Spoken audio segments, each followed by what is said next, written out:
Who have been going back and forth for quite some time now. Morrell has been very vocal about wanting to get at David. I'm really looking forward to this fight. It's so tough to hit him, especially if you're coming off wide. You got to really pinpoint the shots with David. I don't know if Morrell has that in him. And I'm a sharpshooter.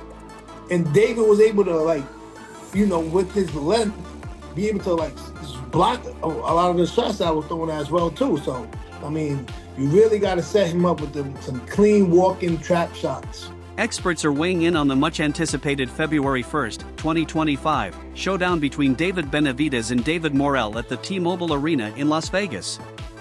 This fight has become a hot topic in boxing circles, bringing together two elite contenders whose contrasting styles promise fireworks. With both fighters boasting strong fan bases and rising reputations, this matchup has all the ingredients of a classic. Champions Dmitry Bivol and Artur Beterbiev recently spoke with S News to share their thoughts on the bout. Though they showed great respect for both men, neither was willing to make a prediction, emphasizing how unpredictable boxing can be. Bivol, who has sparred with Benavidez, praised Morrell's talent and stated, "I've heard great things about Morrell, he's a very good fighter. When the fight happens, I will watch." Beterbiev, known for his knockout power and perfect 21-0 record, was even more succinct, simply saying, "I don't know." Their cautious approach reflects the complexity of the matchup. Benavidez, known as the Mexican Monster, brings explosive offense, rapid hand speed, and relentless pressure. Morrell, on the other hand, is a highly technical Cuban fighter who relies on sharp precision and superior ring IQ. Both fighters have distinct tools, and the outcome will likely hinge on who can best impose their strategy. If Benavidez breaks through early with his aggression, Morrell could be in trouble. But if Morrell dictates the pace with his skill and movement, he might expose weaknesses in Benavidez's defense. The interview also touched on the champion's own paths. Bivol is gearing up for a major rematch with Beterbiev on February 22, 2025, in Riyadh. Speaking about mindset in preparation, he stressed the importance of staying mentally strong. "If you find excuses, you become weaker. You have to work on everything." He also hinted at a possible rematch with Canelo Alvarez and even expressed interest in facing heavyweight champion Alexander Usyk someday. Bivol didn't shy away from giving props to Terence Crawford either, calling him one of his favorite fighters and highlighting Crawford's strategic brilliance, even when matched against power punchers like Canelo. With the Benavidez vs Morrell fight on the horizon, fans are left wondering, will Morrell's calm precision and sharp tactics neutralize the pressure of Benavidez, or will the Mexican Monster overwhelm yet another opponent with his ferocity? One thing is certain, the clash of styles makes this a can't-miss event that could redefine the super middleweight landscape. Benavidez, you sparred him, you know he's great, you're great. Yeah. He's fighting David Morrell. Who wins that one? I didn't watch fights of David Morrell, but I heard about him a lot, that he's a very good fighter with Cuban boxers school. It's interesting. When this fight will happen, I will watch it. Okay, if you beat Arthur, then and David wins, you and David. Is that option? It's possible. We are the same weight class, of course, but I don't want to think about anybody else. True. Benavidez or Bivol, who wins? Benavidez and Morrell. The other day you were in England with Roy Jones. You was praying with him. How was that? That was a very beautiful moment to see him just shooting up.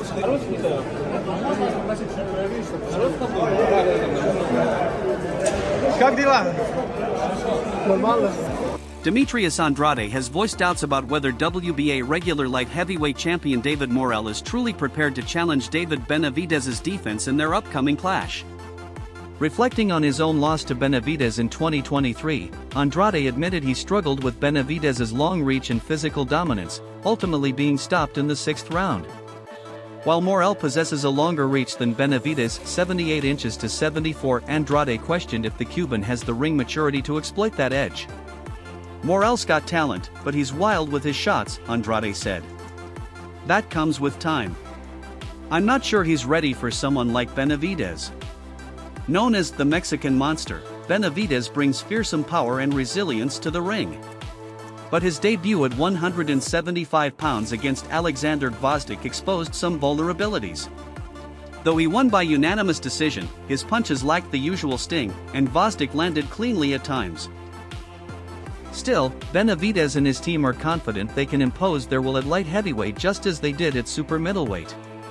His father and trainer, Jose Benavidez Sr., said taking the Morrell fight was about proving they're the best in the division. "We're not ducking anyone. This is a tough fight, but it's the kind that builds legacy," he stated. Morrell, too, had a shaky start at light heavyweight. He outpointed RJ Collazo but showed signs of needing more adjustment at the new weight. Some analysts say Morrell's explosive yet erratic style could leave him open against a more seasoned, composed fighter like Benavidez. The fight, scheduled for February 1, 2025, has drawn major buzz.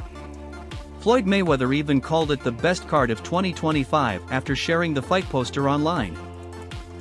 The undercard is stacked with compelling matchups, including a rematch between Stephen Fulton and Brandon Figueroa for the WBC featherweight title, Isaac Cruz vs. Angel Fierro at lightweight, and Jesus Ramos Jr. taking on Jason Rosario at junior middleweight. Analysts remain split on the main event. Former champion Sean Porter labeled it a 50-50 fight, leaning slightly toward Benavidez due to his experience. Benavidez has been in deep waters. Morrell hasn't yet, Porter noted. As the bout draws closer, both fighters exude confidence but acknowledge the stakes. Morrell's reach, speed, and unpredictability could trouble Benavidez, while Benavidez's pressure, toughness, and veteran savvy might break Morrell down. With the light heavyweight division wide open, this fight may determine who rises to the top in 2025, and fans can't wait to see it unfold. This is what you want. This is what you want. Two top guys in the same division, giving the fans exactly what they want to see. And I think that it's going to be a war. In my eyes, I see it as a 50-50 fight. And I know some might say, well, why do you think it's a 50-50 fight? Because, one, we know we've definitely seen a lot from Benavidez over the years. When it comes to Morrell, we've seen, spots of him. But I really know what he brings to the table. And that's why I think this is going to be a tough fight for both guys. Leonard Ellerby praised David Morrell's talent, calling him a prime example of the elite Cuban boxing system.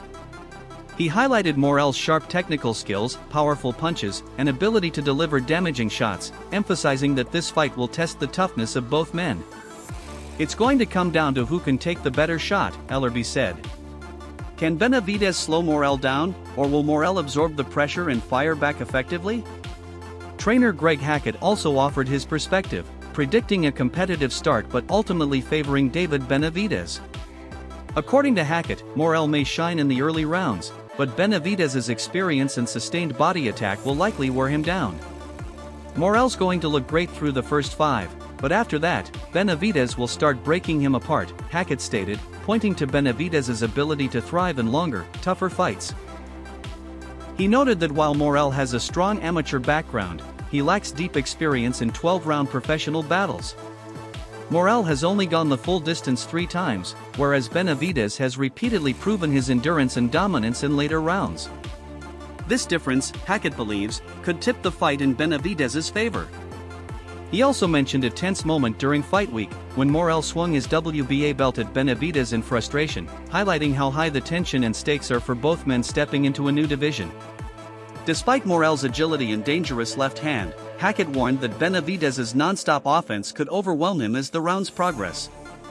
If Benavidez makes mistakes, Morrell can capitalize, but Benavidez is smart and knows how to adjust, Hackett added. Morrell's recent outing against Hot Rod Rava Collides on August 3 showed flashes of brilliance in the early rounds, though fatigue became apparent later. Even so, Morrell's power persisted into the championship rounds, making him a threat regardless of pace. Looking beyond this fight, some question whether either man could realistically beat elite light heavyweights like Artur Beterbiev or Dimitri Bivol. Many fans had instead hoped for a long-awaited clash with Canelo Alvarez. Ideally, the winner of Benavidez vs. Morrell would first challenge Canelo in a massive super middleweight showdown, potentially leading to a future bout with the Beterbiev-Bivol victor at a catchweight. With financial support from major backers like Turki Al-Alshik, putting these matchups together is possible. But more than money, what drives this moment is the chance to make history. Both Benavidez and Morrell have long called for a fight with Canelo, seeking the opportunity to etch their names into boxing's legacy. Whether this clash propels the winner toward the dream remains to be seen, but it certainly brings them one step closer. I think he's getting put into a corner now where he's running out of excuses. He said that the only thing I bring is 25 extra pounds, and I'm not worth nothing, but he's asking 200 million, and now he's gonna fight me in the same night.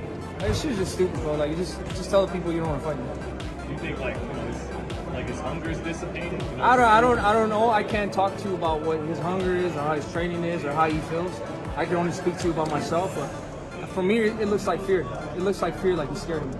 Mia's devastating loss to Surash has thrown a wrench into the strategic plans crafted by boxing's major power brokers. Surash's dominant performance has cast serious doubt on Munguia's status as an elite contender and raised questions about whether Canelo Alvarez can dispatch him as easily as many had assumed. The ripple effect of this upset is being felt across the super middleweight division, where Canelo now faces increasingly complex challenges. In a sport where fans crave the thrill of elite matchups, the cold reality of business interests often stands in the way. Financial agendas have repeatedly prevented high-stakes fights from materializing, frustrating loyal fans with hyped-up showdowns that fall short in the ring. The growing number of interim belts has only added to the confusion, weakening the value of rankings and championships. In today's boxing landscape, many fans have shifted their focus from competitive greatness to simply following stars as they accumulate wins and wealth. Yet even in the midst of these frustrations, boxing continues to produce unforgettable battles across every division. The sport shines brightest when fighters rise through hard work and persistence, not politics. True fans know that when long-awaited matchups finally happen, the payoff is immense. While fighters should undoubtedly be compensated for their risks and dedication, their path should still reflect the legacy of a sport built on courage, honor, and sacrifice. Boxing has always been a business, but it must remain a sport first. If money becomes the only force shaping outcomes, the essence of boxing is lost. As David Morrell and David Benavidez prepare to meet at a weight class that aligns naturally with their careers, it serves as a timely reminder: boxing reaches its highest form when competition leads the way, not commerce. Scared.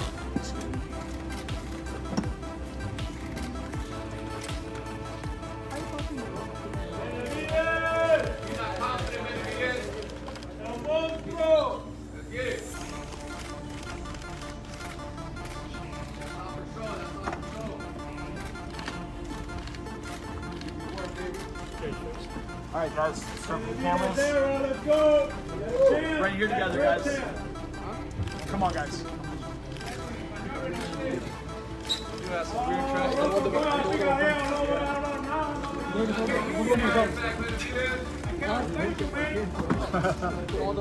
Right here together, guys. Right here, guys. TV's in the back.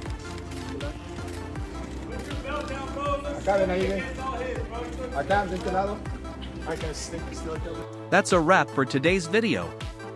If you liked what you saw, make sure to hit that like button, subscribe to the channel, and tap the bell icon so you're always updated on our latest content.